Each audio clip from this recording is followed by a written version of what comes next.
Wala na namang sound. Wala palang sound ha. Ano nyo, walang sound? Ito, walang sound oh. Sa una, masaya. Pero sa uli, may kabit na. Ano, buhay ka pa? Malamang hindi na. Doon pa lang, patay ka na eh. Alam mo kung bakit mabagal siya mag-reply sa'yo? Kasi bumibilis na sa iba. Sakit? Kasi mukha kang puwet.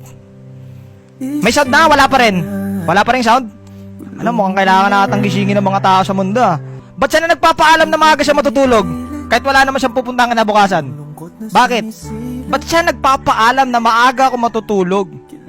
Bakit niya sinasabi na, love, tulog na ako ah? Hindi ka ba na nagtataka? Dati umaabot kayo ng alas 5, alas 6 ng umaga, pero ba't ngayon hanggang alas 10 na lang? Bakit? Kasi baby time na nung kabit nila. Ikaw, ang alam mo lang, nagtitiktok-tiktok lang siya.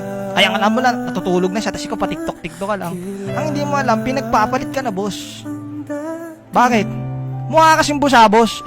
Pag hindi ka na mahal, kulong mo na. Kulong ko na, sir, kulong ko na. Akin anak ko. Oo, kulong ko na. Tapos na, sir, tapos na. Litong-lito. May sound na ba? Sorry guys ha, napasobra yung mga ano ko eh. Hindi nyo kasi sinasabi. Kanina pa kayo walang sound ng walang sound. Di kaya akala ko wala talagang sound eh.